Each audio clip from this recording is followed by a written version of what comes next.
Hello दोस्तों, स्वागत है आपका आपके अपने YouTube channel chemistry with Teju sir पर। तो दोस्तों, जीओसी का सेकंड एपिसोड आ चुका है। पहले एपिसोड में हमने जनरल ऑर्गेनिक केमिस्ट्री का एक सिंपल इंट्रोडक्शन पढ़ा था कि जीओसी है क्या, ऑर्गेनिक केमिस्ट्री है क्या, ये हमने पढ़ा था। और हमने बात करी थी कि इस एपिसोड में हम बात करेंगे केमिस्ट्री सेकंड मतलब ऑर्गेनिक केमिस्ट्री के बहुत ही इंपॉर्टेंट 4 लेसन्स के सिलेबस के बारे में। तो जो केमिस्ट्री सेकंड का 10वां लेसन जो है, 1 से 9 लेसन जो है वो केमिस्ट्री फर्स्ट में है। 10वें लेसन में हमारे पास टॉपिक है हेलो एल्केन एवं हेलो एरीन। 10th लेसन का नाम है हेलो एल्केन एवं हेलो एरीन। 11वें लेसन का नाम है एल्कोहल, फिनॉल एवं ईथर। 12वें लेसन का नाम है एल्डिहाइड, कीटोन एवं कार्बोक्सिलिक एसिड। 13वें लेसन का नाम है एमीन। और इनको जो है आरबीएससी में इन दोनों को ऑक्सीजन युक्त क्रियात्मक समूह भाग फर्स्ट और ऑक्सीजन युक्त क्रियात्मक समूह भाग सेकंड में इन लेसन्स के नाम रखे हैं। और एमीन का नाम रखा है नाइट्रोजन युक्त क्रियात्मक समूह। चलिए, अब बात क्या करनी है, इन चैप्टर्स को पढ़ना कैसे है। इन चैप्टर्स के बारे में सबसे पहले जब आप इस चैप्टर को पढ़ोगे, जैसे हेलो एल्केन हेलो एरीन शुरू किया, तो आप इसके बारे में पहले तो पढ़ेंगे कि ये है क्या, फिर आप इनके आईयूपीएसी नाम पढ़ोगे, फिर इनके बनाने की विधियां पढ़ेंगे, बनाने की विधियां कि इनको बनाया कैसे जाता है, फिर इनके पढ़ेंगे भौतिक गुण और फिर इनके पढ़ेंगे रासायनिक गुण। कुछ लेसन इस तरीके से चला करेंगे, ये चारों लेसन इस तरीके से चला करेंगे। लेकिन हमें क्या करना है कि जब ये लेसन पढ़ते हैं तो ये चीजें इनमें काम में आती हैं, ये लेसन पढ़ते हैं तो ये सारी चीजें उसमें काम में आती है। तो इसका मतलब जब आप ये लेसन शुरू कर रहे हो तो उस समय आपको इन सब के बारे में भी पता होना चाहिए। तो आज का हमारा काम जो है वो ये है कि हम इन सारे टॉपिक्स के बारे में जान लें कि अल्कोहल क्या होता है, एल्डिहाइड क्या होता है, कीटोन, कार्बोक्सिलिक एसिड, एमीन, ये सब चीजें होती क्या है, इन सब चीजों के बारे में अपने जान लेते हैं। बहुत ही इंपॉर्टेंट क्लास है आज की, क्योंकि आज की क्लास आएगी तो आगे की केमिस्ट्री आएगी। आगे की ये चारों लेसन तभी आएंगे अगर आप आज की क्लास सीखोगे। तो अगर आज की क्लास आपने छोड़ दी तो नेक्स्ट क्लासेस में मैं चाहे कितना भी अच्छा पढ़ाता रहूं, आपको कुछ भी समझ में नहीं आएगा। तो आज की क्लास हर हाल में बिना स्किप किए पूरी क्लास आपको देखनी है, बिल्कुल क्लास बीच में नहीं छोड़नी। शुरू कर रहा हूं मैं हेलो एल्केन एवं हेलो एरीन। पहली बात कि हेलो एल्केन एवं हेलो एरीन क्या होते हैं। देखो, आप इसको इस तरीके से पढ़ेंगे, पहले हेलो एल्केन पढ़ना है आपको। हेलो एल्केन का मतलब है हेलो, हेलोजन और प्लस एल्केन, ठीक है। तो इसका मतलब क्या है कि एल्केन मतलब कार्बन की श्रृंखला, जैसे मैंने लिख दिया CH3CH3, ये लिख दिया।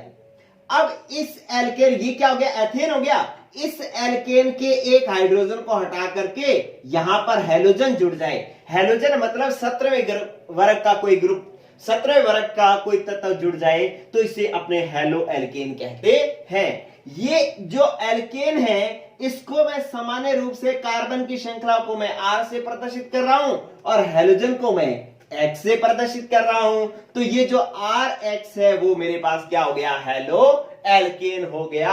अब R का मतलब आपने क्या समझना है, कार्बन की श्रृंखला। कार्बन की श्रृंखला जो कितनी भी लंबी हो सकती है, 1 कार्बन की भी हो सकती है, 10 कार्बन की भी हो सकती है, 15 कार्बन की भी हो सकती है। तो R मतलब है कार्बन श्रृंखला और X मतलब है हेलोजन। अब X क्या क्या हो सकते हैं, X 17वें वर्ग के तत्व मतलब फूल, कली, भंवरे, आए, एथे, एस्टिटीन जो है वो रेडियो एक्टिव तत्व है, उसकी बात हम करते नहीं है। तो ये 4 तत्व हेलोजन की जगह हो सकते हैं। X की जगह F हो सकता है, फ्लोरीन, क्लोरीन, ब्रोमीन, आयोडीन हो सकता है। तो हम इसको कहेंगे हेलो एल्केन। क्या आपको एक बात पता चल गई कि भैया हेलो एल्केन क्या हुआ। जब मैं मान लो क्या होगा, अगर मैं मान लो कहीं कोई रिएक्शन में लिखूंगा कि इसकी रिएक्शन हेलो एल्केन से करवाओ, तो आप समझ जाया करेंगे कि मुझे किससे रिएक्शन करवानी है। अगर मैं कह दूंगा कि इसकी रिएक्शन RX से करवाने पर, तो RX का मतलब आप समझ जाया करेंगे कि क्या है। RX का मतलब है हेलो एल्केन।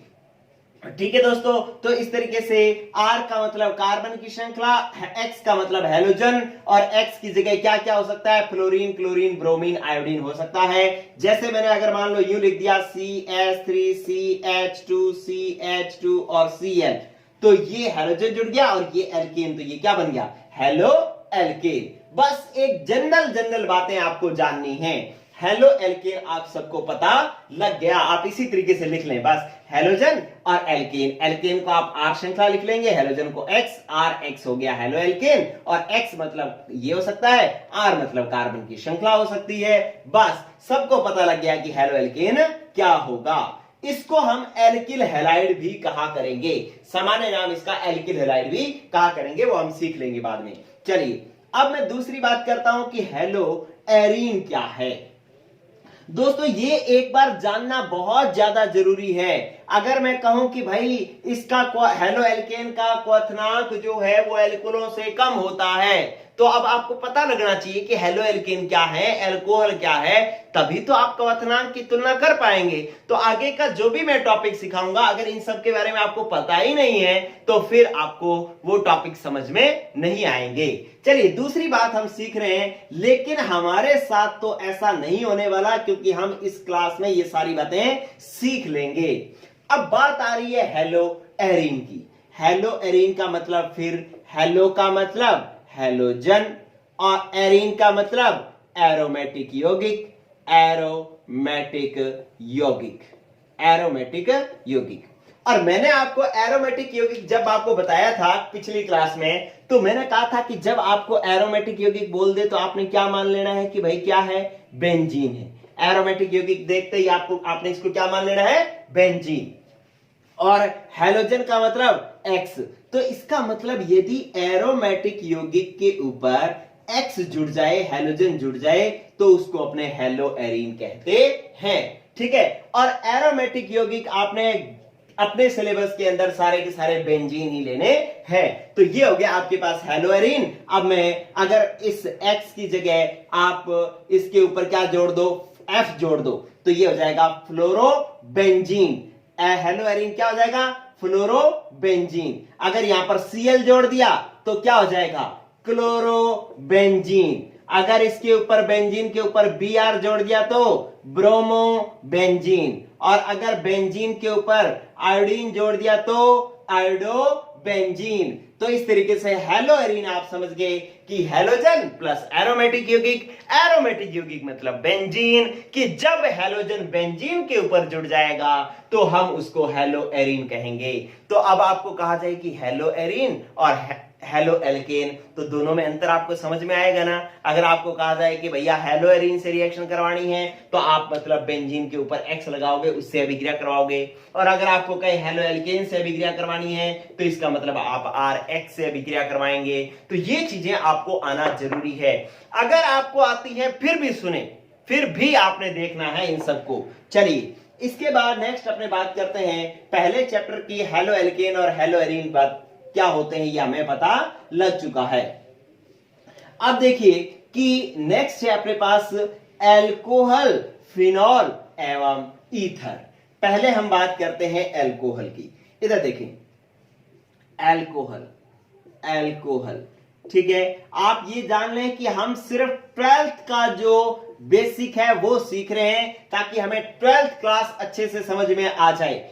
हेलो एल्कोहल क्या होता है, एल्कोहल होता है कि यदि R मतलब कार्बन श्रृंखला के साथ में OH जुड़ जाए तो हम इसको एल्कोहल कहते हैं। R मतलब कार्बन की श्रृंखला, कार्बन श्रृंखला है, और OH मतलब हाइड्रोक्सिल समूह है। OH को आप कौन सा समूह कहते हैं, हाइड्रोक्सिल समूह कहते हैं। ठीक है, तो कार्बन की श्रृंखला के साथ में यदि OH जुड़ जाए तो हम उसको एल्कोहल कहते हैं। फॉर एग्जाम्पल मैंने लिख दिया CH3CH2OH, तो ये कार्बन की श्रृंखला और इसके साथ OH जुड़ गया, तो ये क्या हो गया, एल्कोहल। मैंने और लिखा, मैं लिखा CH3CH फिर CH3 और यहां पर लगा दिया OH। तो ये भी एक कार्बन की श्रृंखला है और इसके साथ भी OH है। और मैंने लिख दिया, मैं लिखा CH3 और OH। तो ये भी एक अल्कोहल है। लेकिन बढ़िया बात सीखेंगे अभी। देखो क्या कि यार OH जिस कार्बन से जुड़ा हुआ है ना, वो कार्बन आगे एक ही कार्बन से जुड़ा हुआ है, तो हम इसको 1 डिग्री, एक के ऊपर ऐसे डिग्री लगाएंगे, 1 डिग्री अल्कोहल कहते हैं, 1 डिग्री अल्कोहल कहते हैं, या हम इसको प्राथमिक अल्कोहल भी कहते हैं। क्लियर हुई बात? अब दूसरा समझ में आया कि यार OH जिस कार्बन से जुड़ा हुआ है, वो कार्बन डायरेक्टली देखो 2 कार्बन से जुड़ा हुआ है, एक बंद ये है, एक बंद ये है, तो 2 कार्बन से जुड़ा हुआ है, तो हम इसको 2 डिग्री अल्कोहल या फिर इसको द्वितीयक अल्कोहल कहते हैं। और तीसरा देखो कि OH जिस कार्बन से जुड़ा हुआ है वो डायरेक्टली 1 2 3 कार्बन से जुड़ा हुआ है, तो ये कौन सा अल्कोहल हो गया?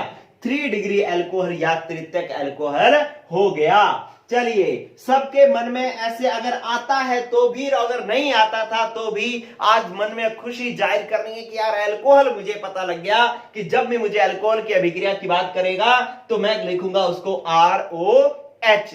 और ये भी 3 तरीके के होते हैं कि OH जिस कार्बन से जुड़ा हुआ है वो अगर एक ही कार्बन से तो 1 डिग्री, OH जिस कार्बन से जुड़ा हुआ है वो अगर 2 कार्बन से जुड़ा हुआ है तो 2 डिग्री, OH जिस कार्बन से जुड़ा हुआ है वो डायरेक्टली 3 कार्बन से जुड़ा हुआ है तो वो 3 डिग्री अल्कोहल होता है। दोस्तों फिर मैं बार बार बात कर रहा हूं कि GOC आपको, आप देखो YouTube पे बहुत सारी GOC मिलेगी, लेकिन वो सारी GOC 11th को ओरिएंटेड होगी, कंपटीशन को ओरिएंटेड होगी, लेकिन हमारा पहला फोकस 12th क्लास का है, तो इसलिए मैं 12th क्लास की पहले GOC करवा रहा हूं। अगर आपको कंपटीशन की GOC करनी होगी तो मैं 11th में करवाऊंगा, उसमें आप अच्छे से कर सकते हैं। ये हमारा सिर्फ और सिर्फ ये फोकस है कि मुझे 12th की जो ये चारों लेसन जो है अच्छे से करने हैं। और मैं गारंटी देता हूं जिस दिन GOC कंप्लीट होगी ना, GOC के जितने सारे एपिसोड मैं बोल रहा हूं वो सारे कंप्लीट होंगे ना, उस दिन आधे से ज्यादा ये 4 लेसन आपको कंप्लीट याद हो जाएंगे, आपको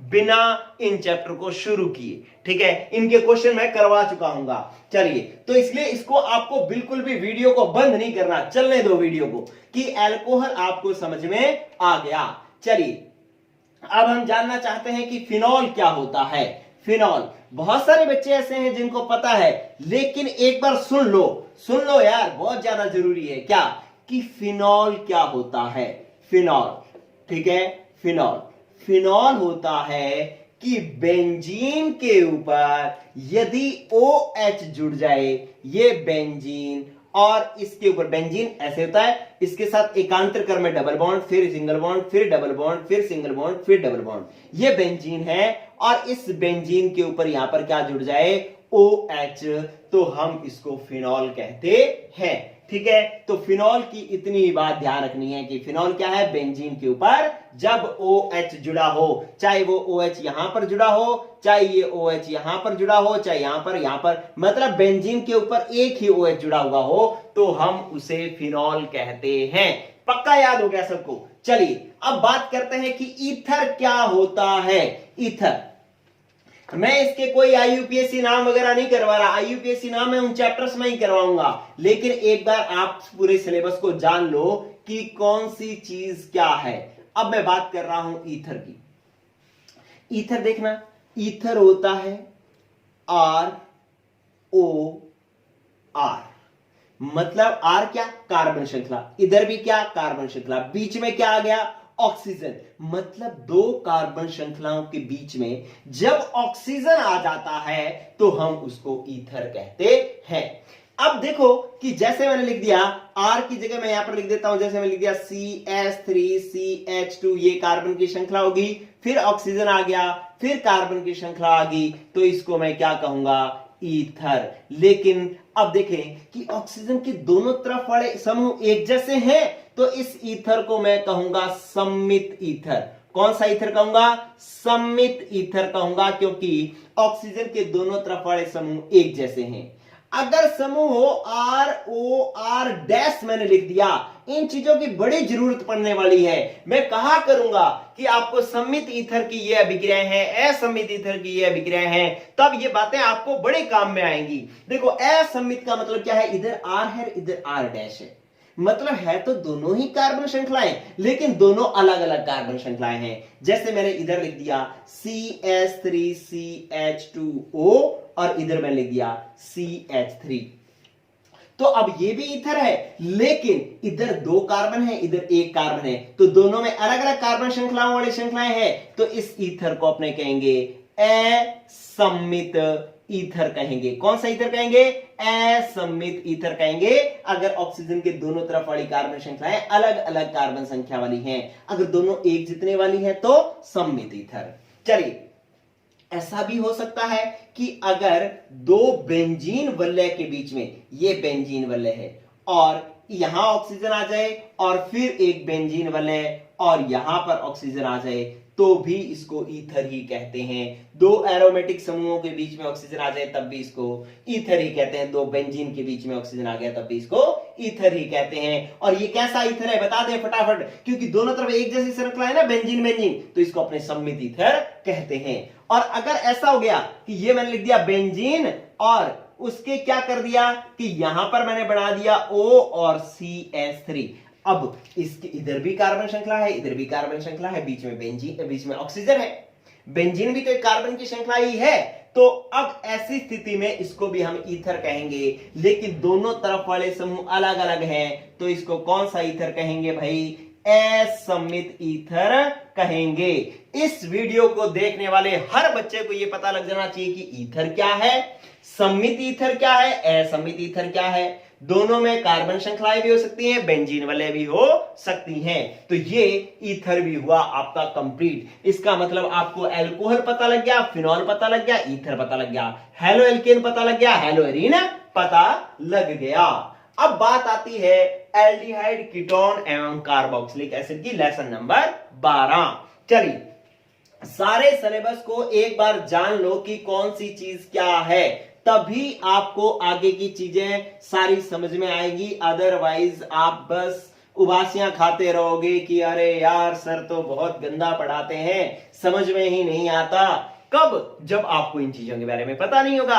अगर पता होगा तो मैं अगर अच्छा भी नहीं पढ़ाऊंगा तब भी आप कहोगे अरे वाह सर बहुत अच्छा पढ़ा रहे हैं, हमें तो समझ में आ रहा है, हमें पता है कि ईथर क्या है, अल्कोहल क्या है, फिनॉल क्या है, तब आपको मजा आएगा पढ़ने में। ठीक है, अब बात करते हैं aldehyde, ketone and carboxylic acid की। लेकिन इससे पहले मैं एक बात आपको बता देता हूं, इधर देखें भाई, आपको 12वें लेसन को सीखने से पहले एक मेजर ग्रुप समझना पड़ेगा कि C इसके साथ डबल बॉन्ड और O आ जाए और दो संयोजकताएं हो खाली, तो हम इसको कार्बोनिल समूह कहते हैं, कार्बोनिल समूह कहते हैं। ठीक है, जिनको नहीं आता वो सीख लें, जिनको आता है वो रिवाइज कर लें कि भैया कार्बोनिल समूह क्या होता है कि कार्बन के साथ डबल बॉन्ड O जुड़ जाए, एक संयोजकता इधर खाली एक संयोजकता इधर खाली, तो इसको कार्बोनिल समूह कहते हैं। अब इस कार्बोनिल समूह को क्यों मैंने बताया, ये वेरी वेरी इंपॉर्टेंट क्यों है, क्योंकि इस कार्बोनिल समूह से हम बहुत सारे यौगिक बनाएंगे।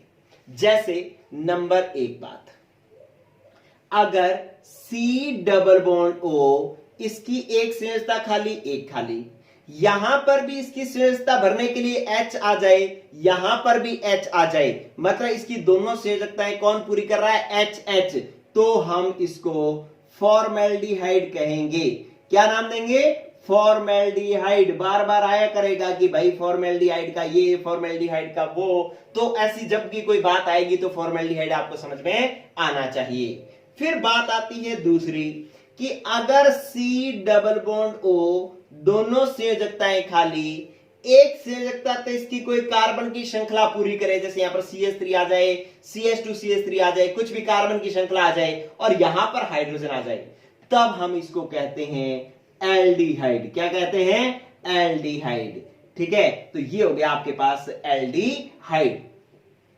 ये नाम कई बच्चे ऐसे जिन्होंने 11th बिल्कुल अच्छे से नहीं की, मस्ती की थी, उन्होंने कहा था कि यार हमने तो 10th में बहुत मेहनत कर ली, अब 11th में मजे मारेंगे। ठीक है, उन लोगों के लिए तो ये रामबाण है, ये चीजें बहुत ज्यादा जरूरी हैं। एल्डिहाइड समझ में आया? क्या था कि सी डबल बॉन्ड ओ के एक तरफ आर आ जाए, एक तरफ एच आ जाए, तो इसको हम एल्डिहाइड कहते हैं। और बात अपने कर रहे हैं कि सी डबल बॉन्ड ओ, इसके दोनों तरफ आर और आर आ जाए, तीसरी बात अपने कर रहे हैं, तो हम इसको क्या कहते हैं? कीटोन। क्या कहते हैं? कीटोन। कि सी डबल बॉन्ड ओ दोनों तरफ आर आर, आर आर का मतलब कार्बन की श्रृंखलाएं एक जैसी भी हो सकती हैं, अलग अलग भी हो सकती हैं, तो उसको हम क्या कहेंगे? कीटोन कहेंगे। और एक लास्ट जो है वो क्या है? Carboxylic acid. तो अगर ये मैंने लिख दिया कि सी डबल बॉन्ड ओ, एक संयोजकता यहां खाली, एक यहां खाली, एक तो पूरी हो आर से और एक पूरी हो ओ एच से, तो ये हो जाएगा RCOOH। और इसका नाम हम क्या देते हैं? कार्बोक्सिलिक अम्ल। क्या नाम देते हैं? कार्बोक्सिलिक अम्ल। अरे RCOOH जो है वो क्या होता है? कार्बोक्सिलिक अम्ल होता है। चलिए, ये दोनों ही फॉर्मेल्डिहाइड और एल्डिहाइड, दोनों ही एल्डिहाइड है, ये कीटोन है, ये कार्बोक्सिलिक अम्ल है, ये तीनों आपको समझ में आ जाने चाहिए। फॉर्मेल्डिहाइड तो ऐसा ही हुआ करेगा, और एल्डिहाइड जैसे मान लो मैंने यहां पर CH3 लिख दिया तब ये एल्डिहाइड है, या मैंने लिख दिया CH2CH3 आगे या और लंबी श्रृंखला लिख दी तब ये एल्डिहाइड है। अगर मैंने यहां पर लिख दिया CH3CH2CH3, तो अब देखो, अब C डबल बॉन्ड O, इधर भी कार्बन की श्रृंखला है, इधर भी कार्बन की श्रृंखला है, तो इसको हम क्या कहेंगे? कीटोन कहेंगे। और यहां पर आप लगा दो, चाहे H लगा दो, चाहे CH2 लगा दो, CH2CH3 लगा दो, तो ये क्या बन गया? हमारे पास कार्बोक्सिलिक अम्ल बन गया। तो आप पहले जो है, पहले सिर्फ यूं ही लिख लें, आप इस चीज का स्क्रीनशॉट ले लें कि एल्कोहल क्या है, सॉरी एल्डिहाइड क्या है? एल्डिहाइड ये दोनों है, ये कीटोन और ये कार्बोक्सिलिक अम्ल, ये जो है आपको ध्यान में आने चाहिए। चलिए, लेकिन इसके अलावा भी कई यौगिक है, जैसे सिलेबस में तो ये तीनों को पढ़ना है, इनके भौतिक गुण, इनको बनाने की विधियां, इनके रासायनिक गुण, अम्लीय प्रकृति, क्षारीय प्रकृति, वो सारी चीजें पढ़ेंगे। लेकिन ये इनके अलावा कुछ और यौगिक भी हैं जो कार्बोनिल समूह से बनते हैं, उनके बारे में भी हम देख लेते हैं। पहले इतना नोट कर लो कि फॉर्मेल्डिहाइड क्या है, एल्डिहाइड क्या है, कीटोन क्या है, कार्बोक्सिलिक अम्ल क्या है। अगर पेपर में मैं आपको बोलूं कि भाई एल्डिहाइड, ये एल्डिहाइड का क्वथनांक ज्यादा होता है, कीटोन का कम होता है, या मैं ऐसा कुछ भी बोलूं, वैसे वास्तव में एल्डिहाइड का कम होता है, कीटोन का क्वथनांक ज्यादा होता है, ऐसी कोई बात मैं करूं, तो आपको ये समझना है कि भाई एल्डिहाइड क्या होता है, कीटोन क्या होता है, उनके सूत्र कैसे बनते हैं। चलिए, अब एक और बात, कई कार्बोनिल समूह से कुछ यौगिक और भी बनते हैं, इनको फटाफट नोट कर लें, स्क्रीनशॉट ले लें। अब बात करते हैं, देखो नेक्स्ट, चलिए, कार्बोनिल समूह से कुछ और यौगिक भी बनते हैं, जैसे मैंने लिखा C डबल बॉन्ड O, इसके एक तरफ R जुड़ जाए और एक तरफ NH2 जुड़ जाए ना, तो RC डबल बॉन्ड O और NH2 हो गया, तो इसको अपने एमाइड कहते हैं। क्या कहते हैं? एमाइड कहते हैं। ये ध्यान रखना है आपको। अगर मैंने लिख दिया C डबल बॉन्ड O और इधर बना दिया R, और यहां पर अगर मैंने जोड़ दिया OR, ठीक है, अगर मैं इसको सीधी श्रृंखला में लिखूं तो ये इस तरीके से बनेगा ना, C डबल बॉन्ड O, दो संयोजकताएं खाली, इधर तो मैंने जोड़ दिया R और इधर जोड़ दिया OR, तो इसको मैं क्या कहूंगा? एस्टर। क्या कहूंगा? एस्टर। इसको भी आप ऐसे लिख सकते हो कि C डबल बॉन्ड O, ये C डबल बॉन्ड O, ये जो दो संयोजकताएं खाली मैंने ये कैसे बना दी, ये कैसे बना दी, एक तरफ R बना दिया, एक तरफ NH2 बना दिया, तो ये क्या होता है? एमाइड। ये क्या होता है? एस्टर।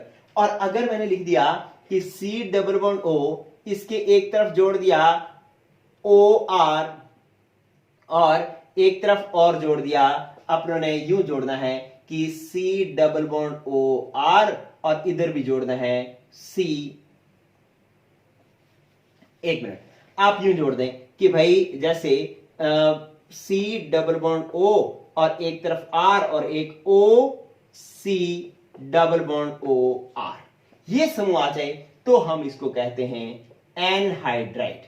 क्या कहते हैं? एनहाइड्राइड कहते हैं। ये नाम अच्छे से देख लेना, क्या कहते हैं? एनहाइड्राइड। ठीक है, एनहाइड्राइड, ये लो, ये होता है एनहाइड्राइड। तो इस तरीके से ये कुछ और यौगिक हैं जिनकी जरूरत हमें पड़ती है। एक और है कि C डबल बॉन्ड O, एक तरफ R आ जाए और एक तरफ X आ जाए, ठीक है, तो इसको अपने कहते हैं एल्केनॉयल हैलाइड। क्या कहते हैं? एल्केनॉयल हैलाइड कहते हैं।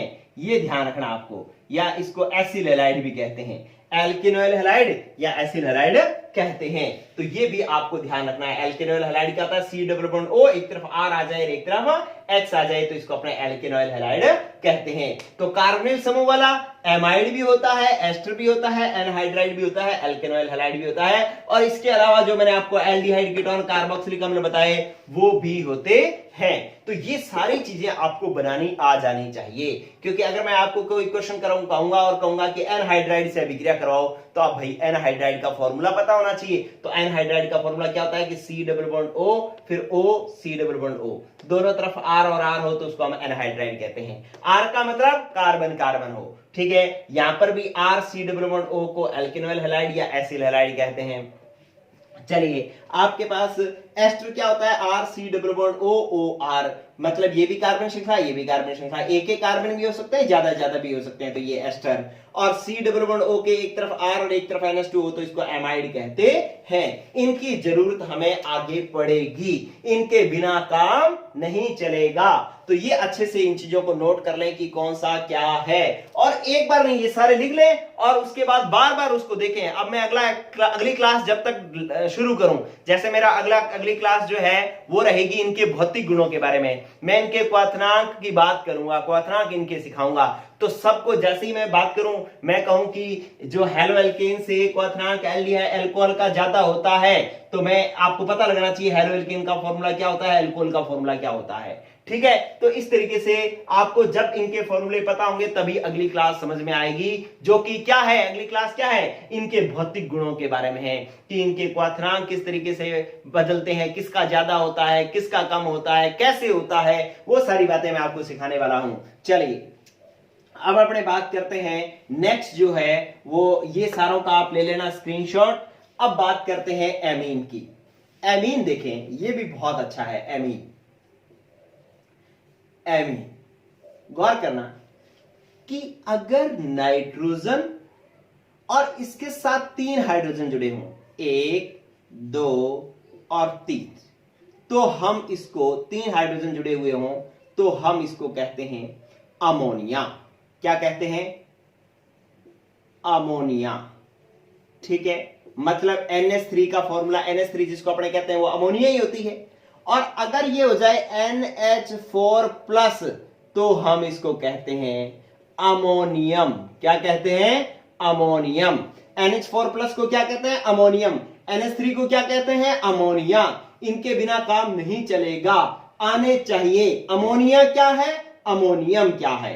चलिए, अब मैं क्या कर रहा हूं, गौर करना, बहुत मजेदार काम कर रहा हूं कि अगर मैं इसका एक हाइड्रोजन हटा दूं, एक हाइड्रोजन हटा करके मैंने लगा दिया R, अब क्या हो गया कि इसके 2 हाइड्रोजन बच गए नाइट्रोजन के साथ में, और एक जो है R समूह जुड़ गया, तब हम इसको कहेंगे एमीन। क्या कहेंगे? एमीन। और कौन सा एमीन कहेंगे? 1 डिग्री एमीन कहेंगे, ठीक है। तो ये क्या हो गया? RNH2। इसको कैसे लिख सकते हैं अपने? ऐसे भी तो लिख सकते हैं, RNH2।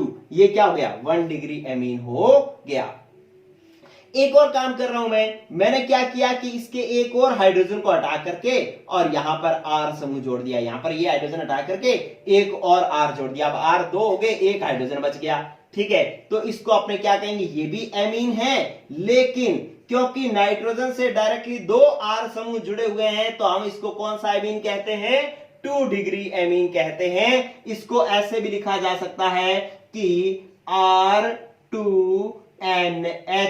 ये जो है वो 2 डिग्री एमीन का फॉर्मूला है। चलिए, अब एक H रह गया, तो ये कहता भाई मेरे को भी हटाओ। जब आपने ये H हटा दिया, ये हटा दिया, तो मेरे को भी हटाओ। तो तीनों को हटा देते हैं। ये लो, मैंने क्या कर दिया, N और इसके साथ तीनों हाइड्रोजन को हटा करके तीनों R जोड़ दिए, तो हम इसको कहते हैं 3 डिग्री एमीन। क्या कहते हैं? 3 डिग्री एमीन, जिसको हम R3N भी लिख सकते हैं। चलिए, तो आपको ये पता लग गया कि अमोनिया क्या होती है, अमोनियम क्या होता है, 1 डिग्री एमीन क्या होता है, 2 डिग्री एमीन क्या होता है, 3 डिग्री एमीन क्या होता है। एक बार रिपीट करूं, अमोनिया होता है NH3, कि नाइट्रोजन के साथ 3 हाइड्रोजन हो तो अमोनिया।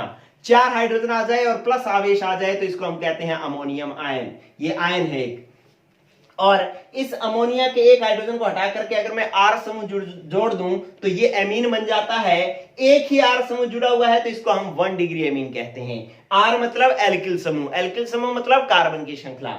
और अगर इसके एक और हाइड्रोजन को हटा करके एक और R जोड़ दो, अब R कितने आ गए 2, तो इसको अपने कहते हैं 2 डिग्री एमीन। अब इस नाइट्रोजन के साथ एक और हाइड्रोजन हटा बचा था, उसको भी हटा दिया और 3 एल्किल समूह जोड़ दिए तो ये बन गया आपका 3 डिग्री एमीन। इसको अपने R3 और N भी लिख सकते हैं। चलिए एक बार के लिए आपका सेकंड केमिस्ट्री सेकंड का सिलेबस हो गया कंप्लीट। आपको हेलो एल्केन पता लग गया, hello arene, alcohol, phenol, ether, aldehyde, ketone, carboxylic acid और एमीन सारे पता चल गए हैं। आप ये वीडियो देखने के बाद में, ये सारा लिखने के बाद में इन चैप्टर्स के नाम दोबारा लिखेंगे और दोबारा एक बार मन में सोचेंगे कि यार ये हेलो एल्केन क्या होता है, हेलो एरीन क्या होता है। आप एक बार लिख करके देखेंगे और उसके बाद ये आपको हमेशा के लिए याद हो जाएगा। और फिर अब जो अगली क्लास आने वाली है भौतिक गुण, वो आपको तभी समझ में आएगी जब इन सब के फॉर्मूले आपको पता होंगे। ठीक है दोस्तों, तो ये बेसिक की जीओसी की दूसरी क्लास हुई कंप्लीट। कल जो है हम पढ़ेंगे, नेक्स्ट एपिसोड में जो हम पढ़ेंगे वो इनके पढ़ेंगे भौतिक गुण। भौतिक गुणों में पहला पढ़ेंगे क्वथनांक। बहुत इंटरेस्टिंग क्लास होगी, कोई भी ये क्लासेस मिस ना करे, मैं आपको गारंटी देता हूं। बहुत मजेदार क्लासें हैं, बहुत जरूरी क्लासें हैं, पूरी लाइफ काम आने वाली क्लासें हैं।